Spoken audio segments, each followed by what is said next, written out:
Hello, hello, hello. I am apologizing for us starting a little bit late today. We have had nothing but some technology issues, but we'll just keep on going. So, geez, I'm glad to see so many people here this evening. I have a full audience. Hang on a moment, let me just see. I have the slides, so that's my tech support helping me. New laptops, what can I say? They work sometimes, sometimes they don't. So, welcome everyone. And we're just gonna jump right in because I have a full presentation for you this evening. So we're just gonna get started. I wanted to find my, hang on a second. Let me move this out of the way. Okay. And North Carolina, hello everyone, Orlando, Clearwater, Florida, Shreveport, Virginia. Good evening, Denise. Welcome. Someone's chiming in from Ghana, Virginia, Maryland, Tampa, geez, Louisville, Dubai, really? Welcome.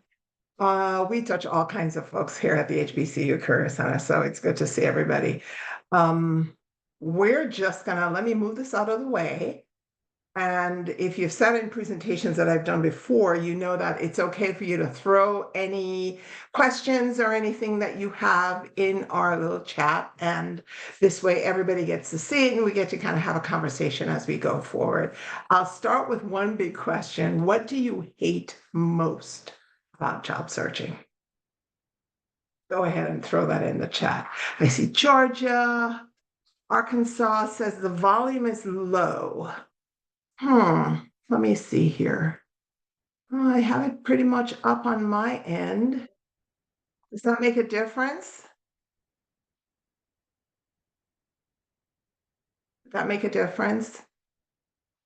Oh, all of it, the application process, interviewing, the waiting period, never getting a response back. Well, you know what? We're going to get responses back, but they're coming from some automated service.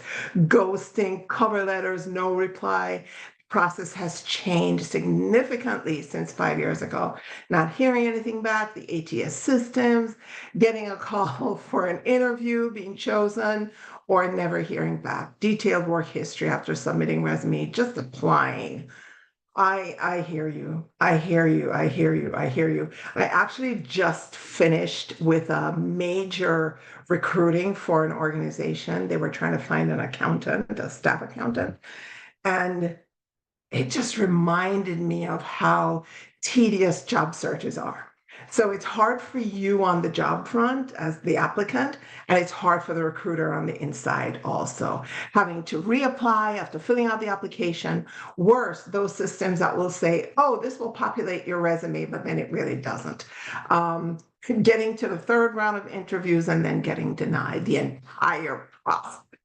So job search is a mess. It's a mess. And we know this. So, let's just dive into it.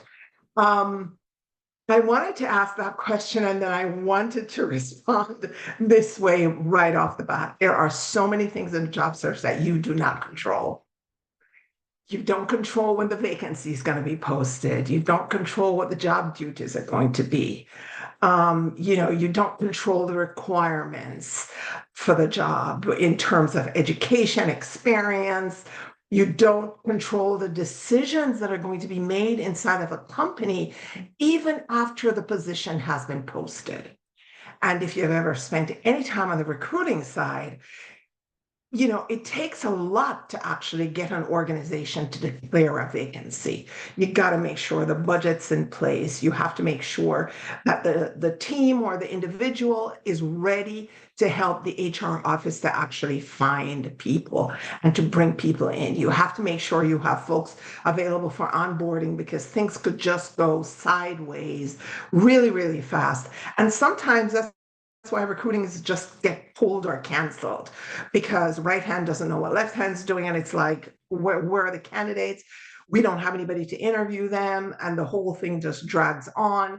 Candidates lose interest. They have moved on because they haven't heard from us. And, then we go back to, is this really a vacancy? And I just went through that. We're halfway through the search and we're collecting all of these applications and we're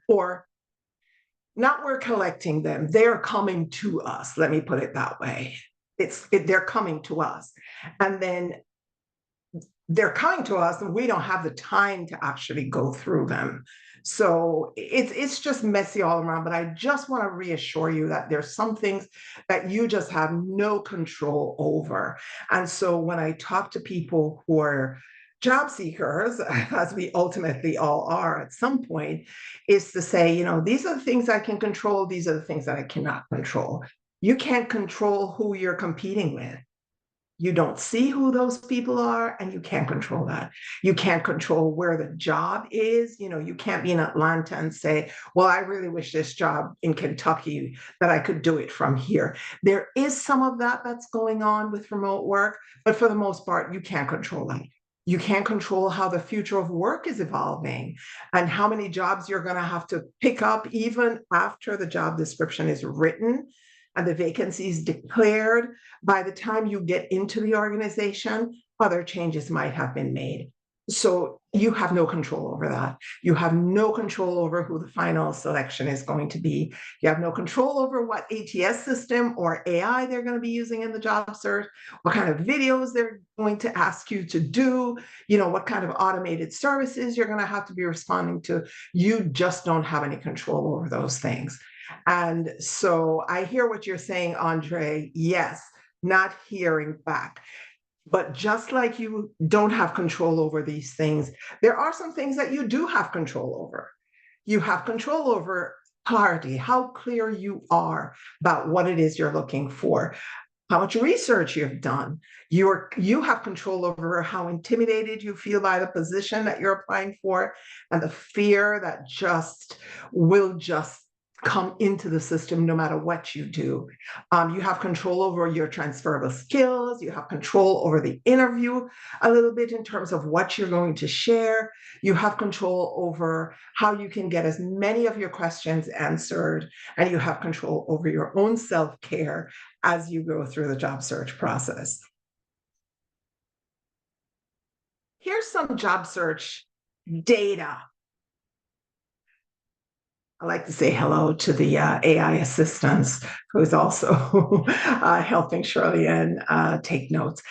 Boomers, expect to have 12.7 different jobs between 18 and 56. So that means we're going to be job searching all the time anyway. 60% of millennials are open to changing their jobs right now. And millennials, we're finding that there are different ways that people approach the job search. For some reason, millennials, because they're always open to the job search, they're using that job search muscle a lot, right? Versus maybe boomers who, if you're going to change 12.7 jobs, call it 12 jobs roughly over a period of, 36 years, you're talking about making a change. You're going to stay in a job a little bit longer. Millennials is like they're always in job search mode because at any given moment, 60% of them are ready to walk away and going to another job.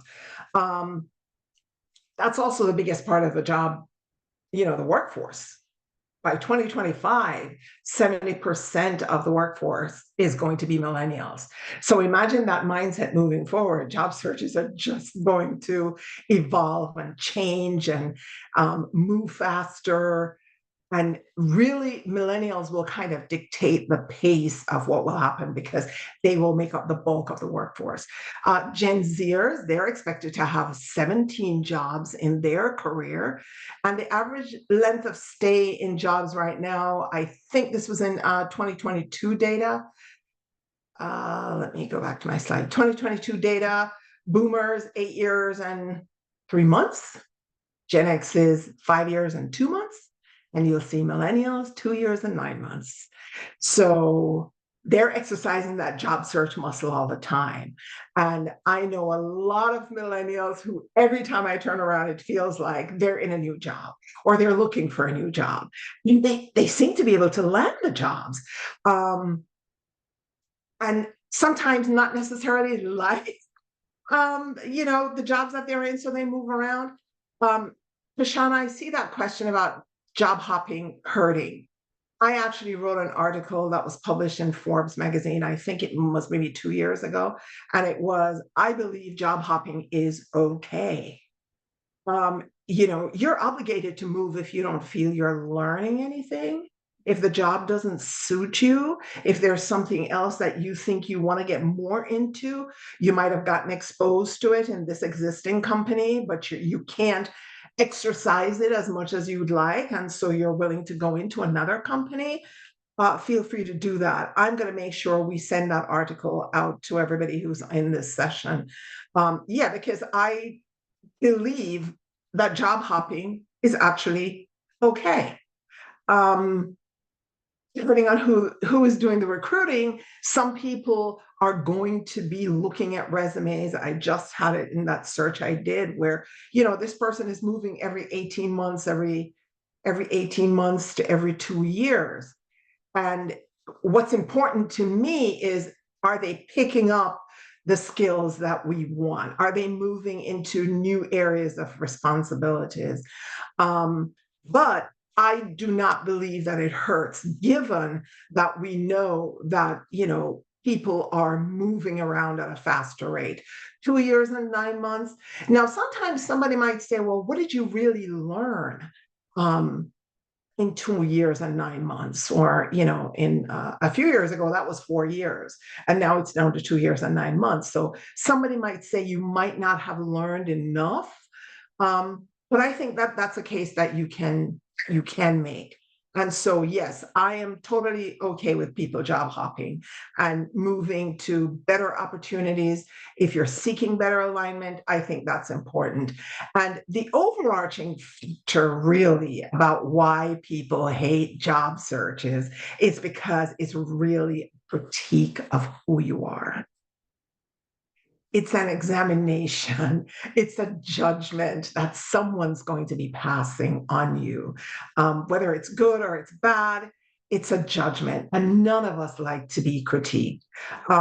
Yes, we all will say we like feedback, but we don't all, want people, like looking at us like they're looking at a new car, what are the miles per hour? And I need for you to understand that the choice could come down to, red car or yellow car.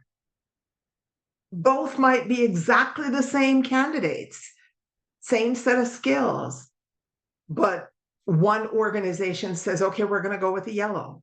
One organization says we're going to go with the red or the blue car. So this is what job search is, and we know we don't like it. It's a critique. Someone's going to be evaluating us, and we don't always like that. So when I think about the word critique, I actually came up with using each of those letters, trying to really hone in on what is it that is important when you're doing a job search. So it can be kind of your roadmap. We're going to start with a C, and we're going to start with clarity. Recruiters hate it when people apply for positions they don't really want. What you've actually done is just, it creates a lot of wasted time. The recruitment that I just completed, I'm going to keep going back to that because it's probably the recruitment with the largest number of applicants that I've seen in a long time. And I used Indeed. I hate Indeed as a job board, because right off the bat, I'd say 40% of the applicants had no connection to the work. They might have, let me give you an example.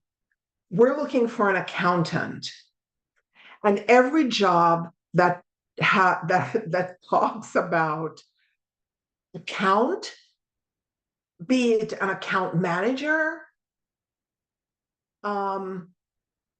be it financial analyst, account who might be reconciling bank statements. It just seems like we were inundated with applicants who really just were grazing the position, had nothing to do with the position. That was easily 40% of the applicants. And we chose not to use the automated service that's inside of the job board that will say, do you want us to screen for you? And we're like, no, let's just see what is out there, because, the person has to be an accountant, but we also are looking for some other technology skills. So let's just do the screening ourselves. But I can tell you, most of whom came in as applicants were not interested at all in the position. So you have to be clear about why you're applying for a position. Is it that you're currently unemployed and you really, really need to find something? And I will say that as tough as that might be, we are living in the time of the gig, which means that, there are some things that you can do out there to sustain yourself while you are looking for meaningful work. Are you completely unemployed? Are you just looking for better alignment between yourself and the position? And this is what I think a lot of people are looking for in today's environment, in a post-COVID environment. People are really looking for work that aligns with their values, their interests, their skills, and their abilities. And if you've ever done any sessions with us at the HBCU Career Center, you know that we call that a real visa. That's the moneymaker. It's when you can find work that aligns with your values, your interests, your skills, and your abilities. And this, again, is why I'm not against job hopping, because I think if you can get better and better alignment with your roles, you're ultimately going to be in a place where you enjoy the work, and the work is going to keep building you, and you're going to keep building on the work. And that's a good thing. Are you looking for a position where you want to grow into? Are you looking for a place where you feel more safe? I do a lot of one-on-one sessions with people, and I hear that a lot. Is like, I'm close to retirement. I'm in my mid-40s, and I really just want to be in a place where I feel safe and I don't have to worry about what's coming down the road. Unfortunately, it's hard in today's kind of economy, based on where the future of work is going, for us to even consider that is a possibility. But for some people, it is. When are you going to be looking for a job? Are you looking now? Or are you going to be looking next year? I've talked to people who, I'm just sending my resume out to kind of see what's there. I just kind of want to test. My perspective of job search is you're either in it or you're not in it. Testing, and we'll talk a little bit about that later on. There's kind of no kind of point for it. And I see folks who they will test and then they start changing their resumes, even though they have had really no feedback on it. Someone here is asking about a summary, cover letter or a summary. Says job objective statements are no longer current. That's what everybody says. And so what I've been doing with folks who I meet and who I help especially in our one-on-one sessions, is Yes, have a summary of your qualifications, but the last line in your summary is going to be about the future and what you want, what you're seeking. So, yes, you're not going to just have an objective statement. You can have a summary. Here is everything that I am. These are my superpowers. And then at the end of it, you better be able to say, here's how I want to use it. Because I will read and just say, okay, so what?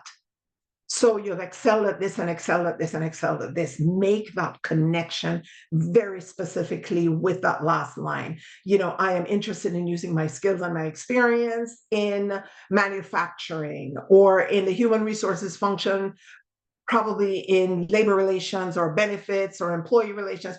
Be very specific and point the recruiter. The last set of resumes I just looked at, every summary of qualification looked exactly the same.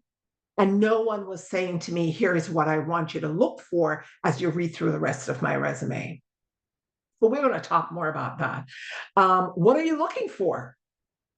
What exactly are you looking for? It's so important that you have that clear in your mind. But it requires that you do some research before you start throwing your resume out there. And what do you have to offer to the profession? I've seen folks where the more difficult the job search becomes and the more stressful it becomes, people start changing their resumes to kind of cast a wider net. And in casting a wider net, where you want to go becomes very unclear and it actually works against you. In terms of where you can find work until you get into full employment, I'm talking about Uber driving. I'm talking about delivering food. I know people who do that. People who walk dogs. My son did that in New York, while waiting to get into positions. I'm not saying that it's going to be, the income is going to replace what you had, but at least you don't feel so desperate that you're looking at, I'll take anything, because then you lose who you are in a job search if that happens. But be very, very clear about the why, the when, and the what of the job search, what you're going to be looking for. I know, Leslie, it's not easy. Absolutely not.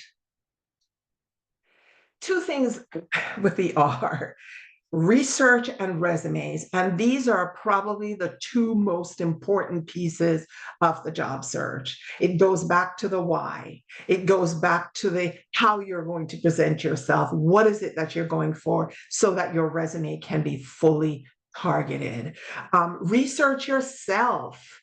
If you've been laid off or you're looking for your next opportunity, please, please, please think about honest evaluation of yourself. What are my values? What are my interests? What are my skills? And what are my abilities? What kind of work am I looking for that's going to bring me better alignment?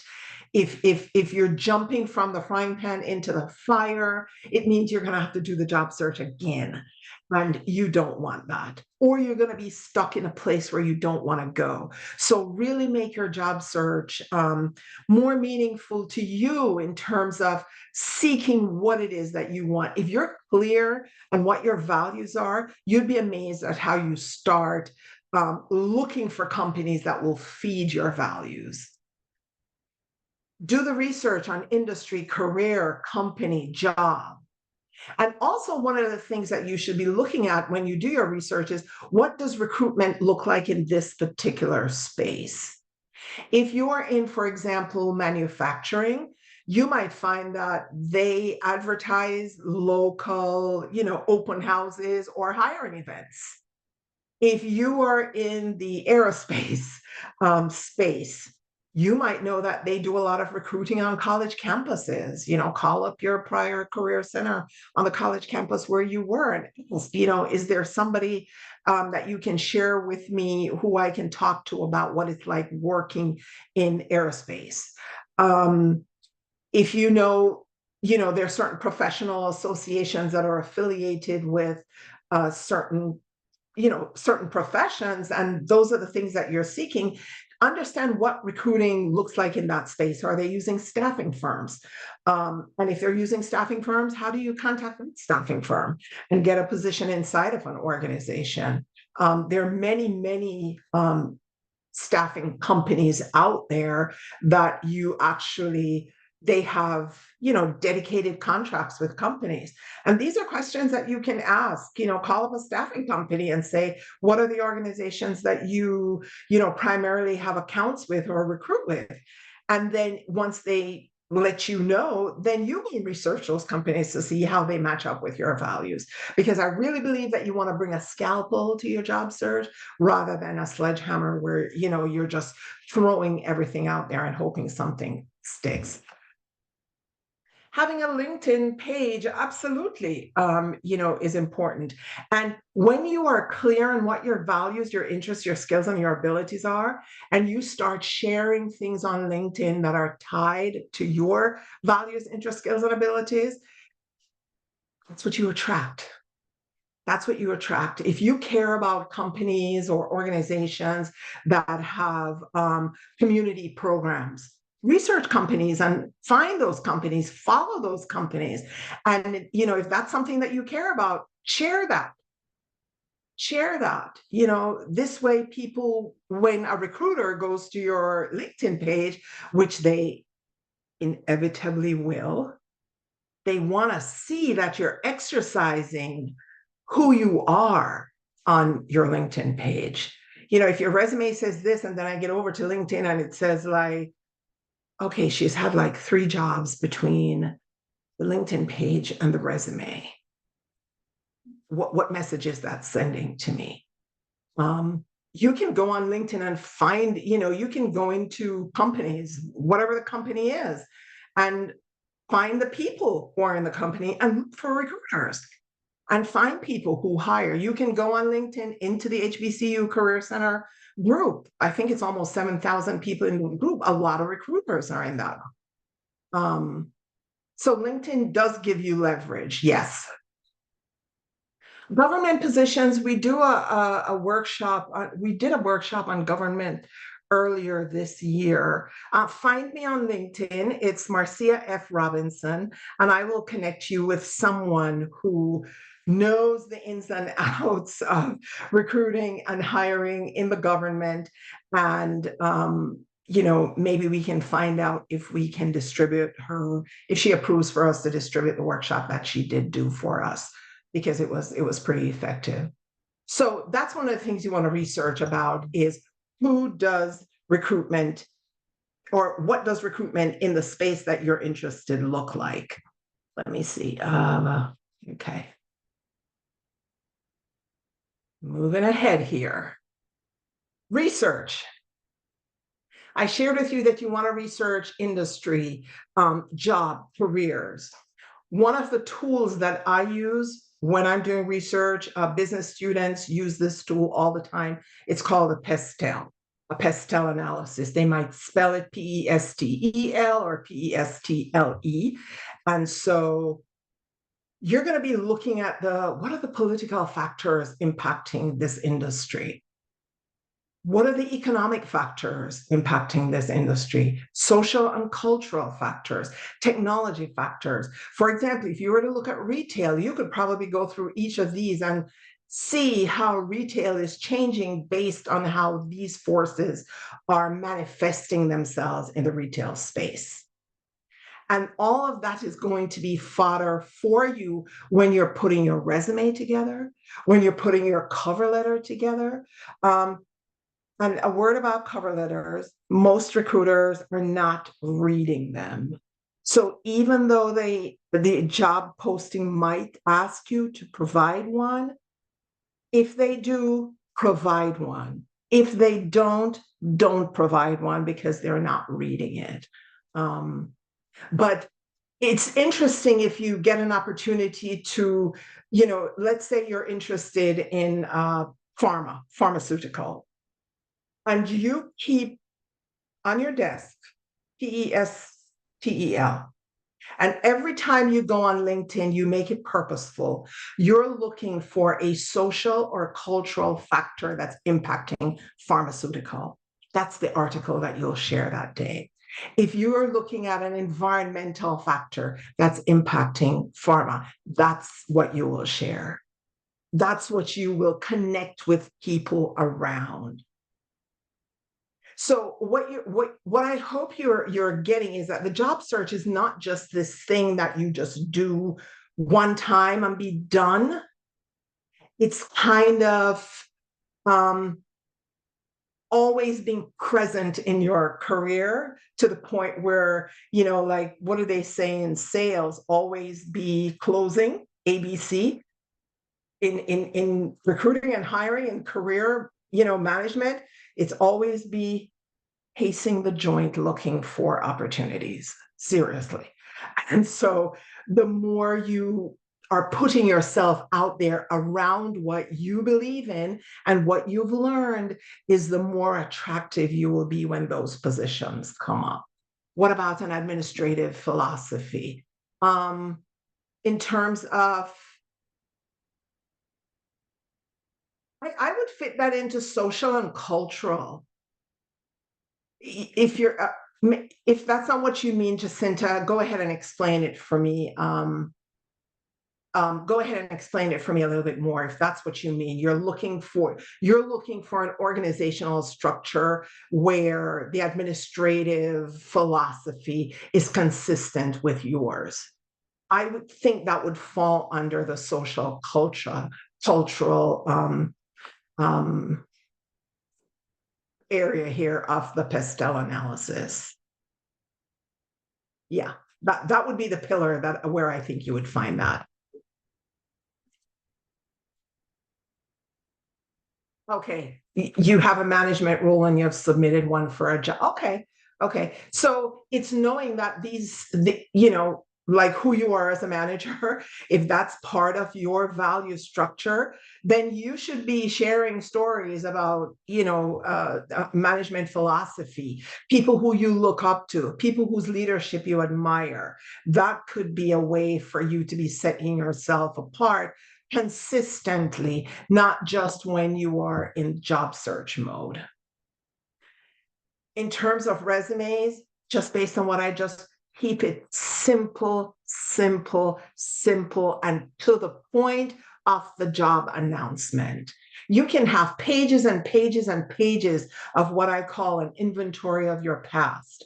But in terms of the job search, be very simple. The people who ended up being the top candidates here were the ones who made it very clear that they met the basic requirements that we were looking for. It's when you get into the interview, then you start, rounding out the edges, but at least from the resume perspective, be very simple and connected to the job position.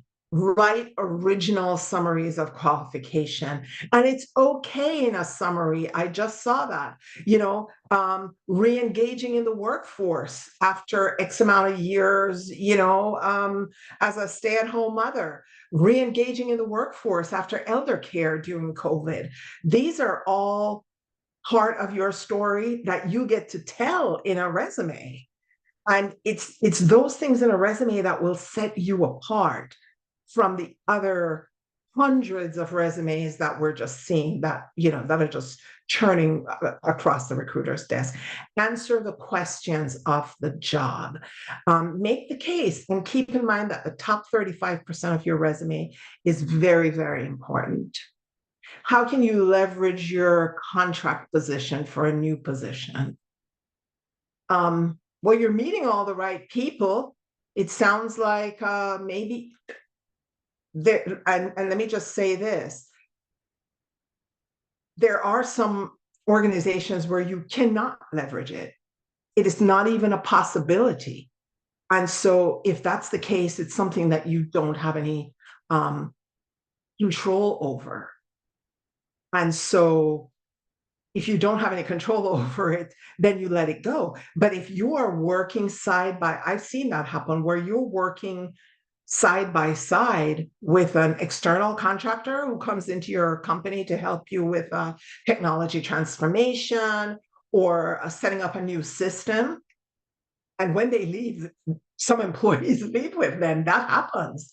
That happens. You have to be discreet. And, there are things that you can find out when you're over lunch or over coffee that you can't find out in the office. And so I would just suggest that you move with caution with that, especially while you're in the workplace. How do you deal with job rejections when you feel the interviewers are intimidated by your skills and qualifications? Um, have to see that. I'd have to see what that means. That because sometimes it's not, and I'm not sure it's intimidation. And you might be interpreting it that way from your side of the chair versus the other side of the chair, where the recruiter is sensing a. And I've seen this where someone won't explain their qualifications to me because they think I should just understand. Like, don't you see my DR, or don't you see my MBA? I don't have to explain to you what that really means.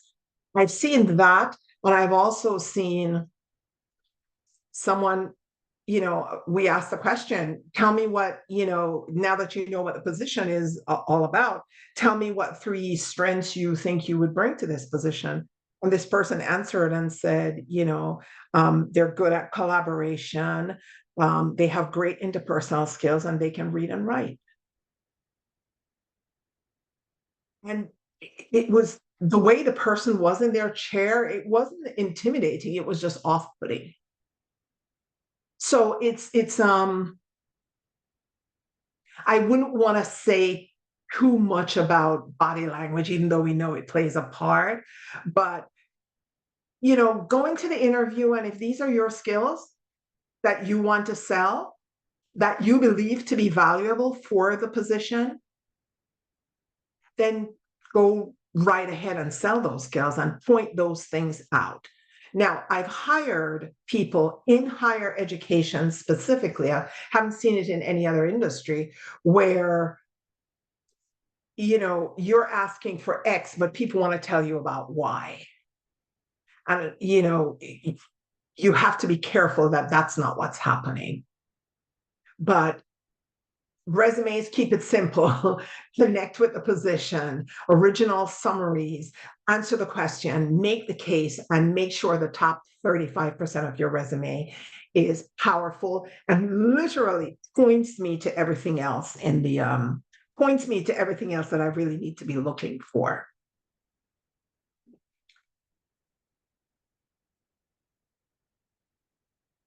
Let me just move on through. You guys have great questions. Um, Intimidation and fear is my eye in when we talk about job searching. We will tell ourselves every negative story that there is. Thanks for answering, David, but we will um, tell ourselves all the negative stuff. We won't find the right job. My resume is not right. I'm not good with interviews. I don't know how to brag about myself. They've already decided I shouldn't even bother. I'm not qualified. I'm not ready. It's not the right time. I can't stand the rejection, starting over, anxiety, self-doubt, negotiations.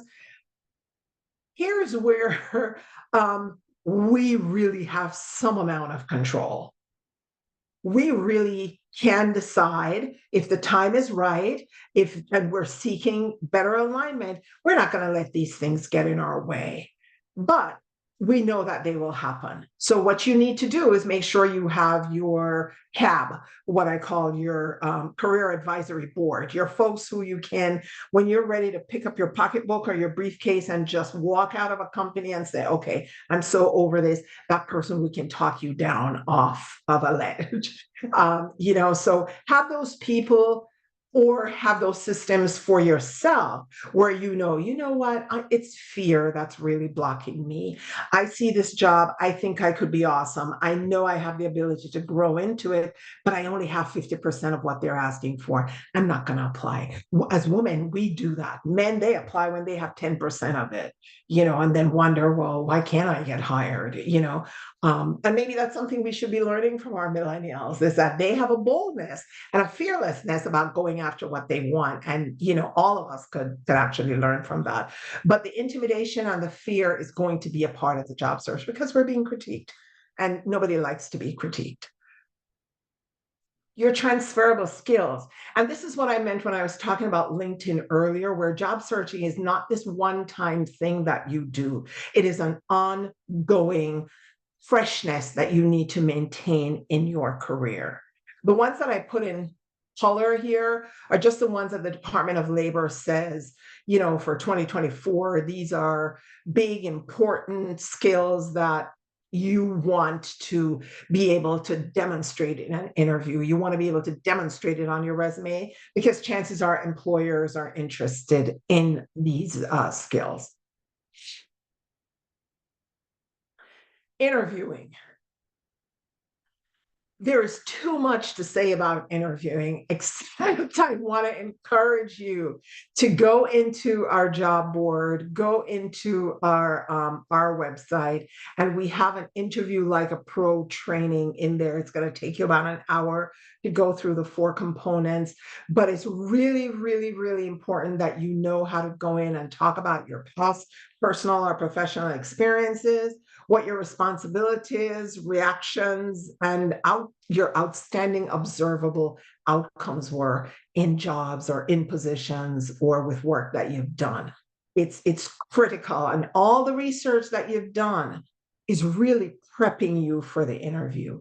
All the research that you've done of the company, the industry, of yourself is really preparing you to sit in the interview.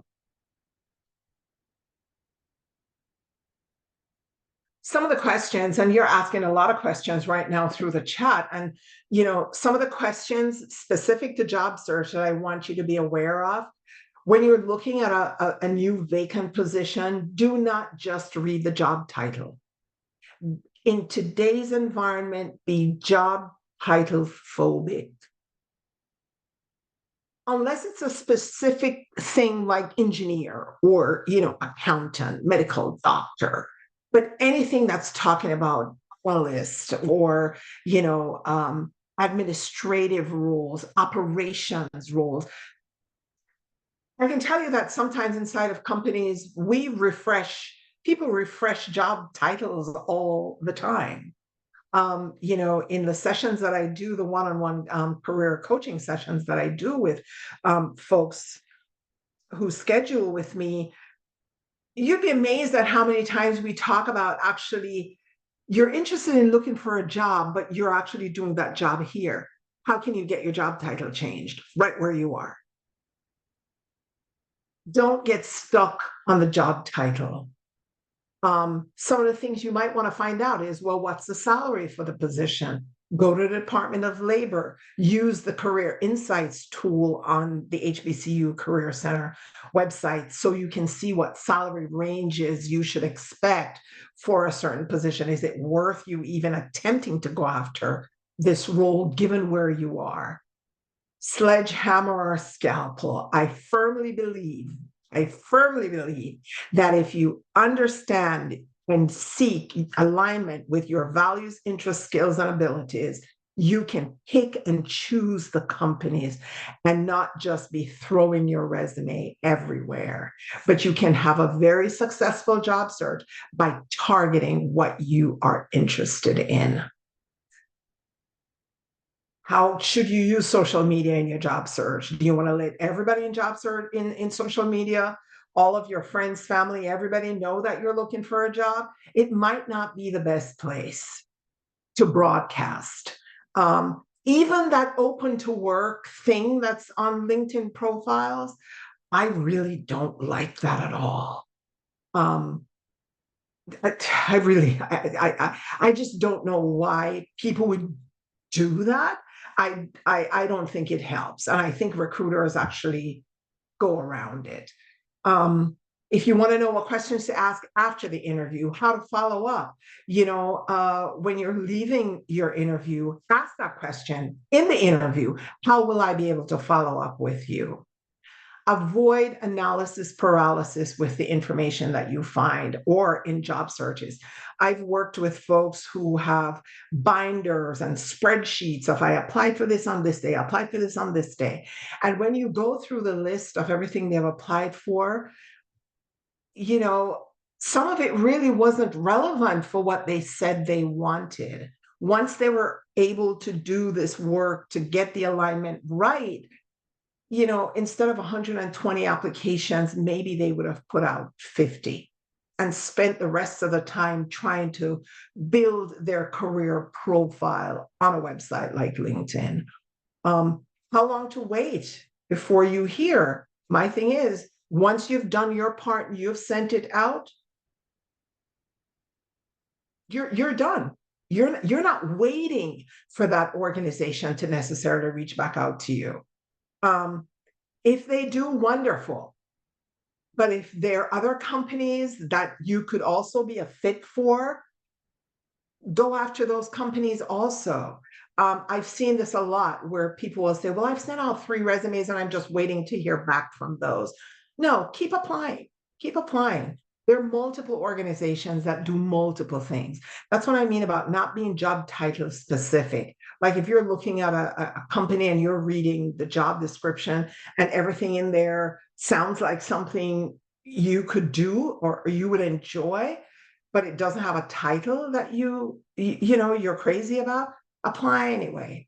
And how to ask for the job when you're actually in the interview at the end of the interview. I am really interested in this position. I've done a lot of research on your organizations. I really see an alignment between my values and my interests and my skills with this specific position. I would really welcome the opportunity to work for you. I look forward to to getting an offer. How would I follow up? You got to be bold. If it's something you've researched and you know you want, and how do you know it's the right thing? You'll feel it. You'll feel it. You'll start looking at companies, you start doing the research, and you'll hear, oh, the CEO of XYZ company said what? No, I don't even want to buy a product from that company anymore. That's how powerful aligning your values would be. One of the big questions I get all the time is, should I be looking online or should I be looking on land? Make sure you have a strategy that fits both. You definitely want to be using the LinkedIns. You want to be using your memberships. You want to be talking to, looking around your current employer. Job search doesn't always mean, oh, let me dive into, Indeed. It doesn't always mean that. It just means I'm going to put myself out there to be critiqued for this thing that I'm interested in doing. And guess what? They do it in this company that I work for, but it's over there. I need to figure out how to get over there. Former employers, there are alumni associations for former employers. Niche job boards like the HBCU Career Center, where employers are coming there for a specific reason. They are supporting the HBCU community, which is vast and diverse, versus like an Indeed. And I don't mean to beat on Indeed, but I don't like, did I say I don't like their job board? I did. Go to job events, go to non-job events. You would be amazed at who you meet as a volunteer. If you're going to a local hospital and doing volunteer work, you'd be amazed at who's standing right beside you. I went to a session once where I ended up sitting beside the vice president of HR at an organization where I had just started working and I didn't know who the VP of HR was. And here it turns out I go to an event but from Deloitte, and it was about career development inside of Deloitte. And here I'm sitting beside the VP of HR for a major university in the city of Philadelphia who wanted to develop a career development program inside of this major university.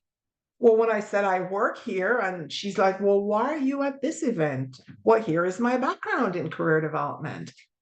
Oh, okay. So I was the first person who launched that program at that very big university in the city of Philadelphia, just because I went to an event and I was sitting beside a vice president. Stuff like that happens. Staffing companies, we talked about that before. Call up staffing firms. Which are the companies that you recruit for? I'm interested in XYZ. And usajobs.gov, of course, if you're interested in government jobs. Do I take on clients? No, no paying clients. I open my schedule on several days for the month, and I spend an hour with folks answering their burning career question. And I thoroughly enjoyed those sessions. You couldn't pay me to do them. They've been wonderful. I've met phenomenal people, and I connect them with other people, but I love it when I see light bulbs going on about where it is they want to go, what it is they want to do. And so no, you couldn't pay me to do that. Okay, let's see here. Understand the recruitment process. It's a process.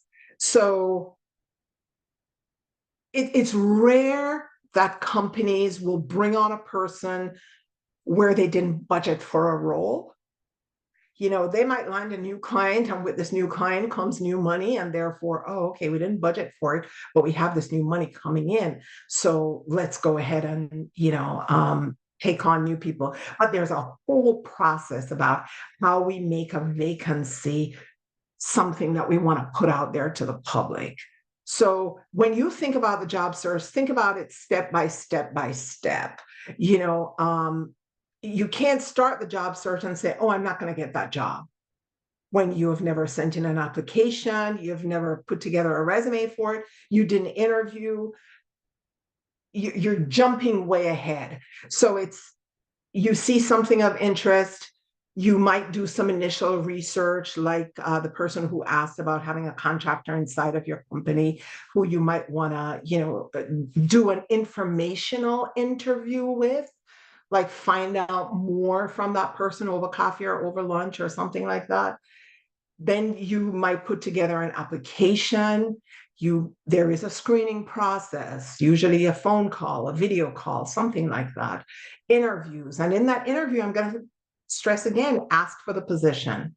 Follow up with a thank you. Only about 15% of people who do interviews follow up with a thank you note, and it makes all the difference in the world. Wait for the offer and the opportunity, and ask for the offer and the opportunity. Don't burn any bridges when you're leaving your employer. And when you leave, move on, clean break, move on. That burn bridges piece is so critical, because earlier I said that one of the places you could look for positions is at a former employer. When you've burnt those bridges, it's really hard.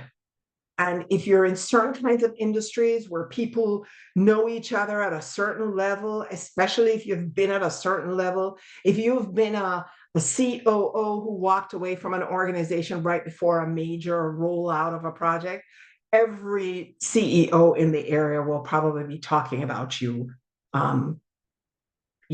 So make sure you're going cross country or out of the country when you're doing that. But try as you might. Sometimes you have to literally just pick up your purse and walk away. And that's to really save yourself, that's to really save yourself. That happens. But if you can, don't burn bridges, because that's a part of your pool of potential future connections that you don't want to lose. Manage your energy during the job search. And one of the ways you do that is to spread it out over time. So unless you're in an urgent situation where you've been laid off and you really need to find something, and then I say just go at it with all of your resources, manage yourself during the process. Try to erase the fears. Do all the hard stuff in the morning, or whatever time of day it is that you feel you are, most ready to take on challenges and problems, and you're most forgiving of yourself. Take those things on early and get them out of the way.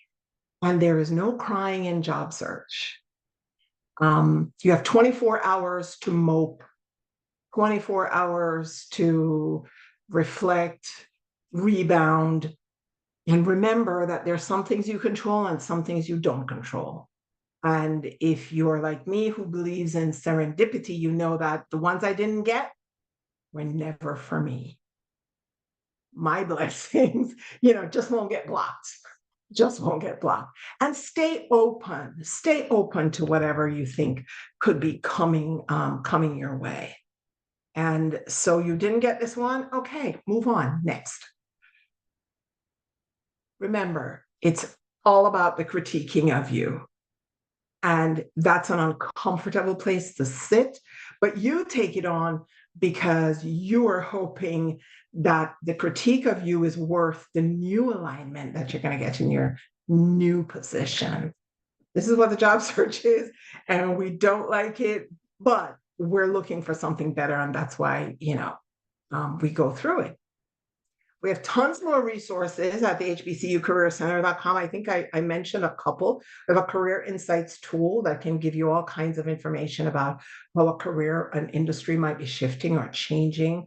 We certainly have a job board where you can search for jobs and internships. We actually, if you're in this session and you're not signed up on our job board, we're going to invite you to do that. And then between now and say next Wednesday, and you'll get a reminder about that between now and say next Wednesday. And if you know other people who could benefit from our job board and the resources on our job board, please do that. Between now and next Wednesday, we'll probably pick maybe 5 people and give maybe a $25 Juneteenth gift. Next Wednesday is Juneteenth. We have the American Association of University Women coming to do their phenomenal session about salary negotiations.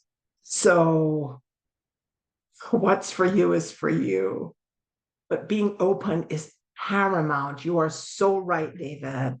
You are so right. You have to be open. You have to be open, and we have to flex. We have to flex. We have to flex. Stuff doesn't come in one shape, one size.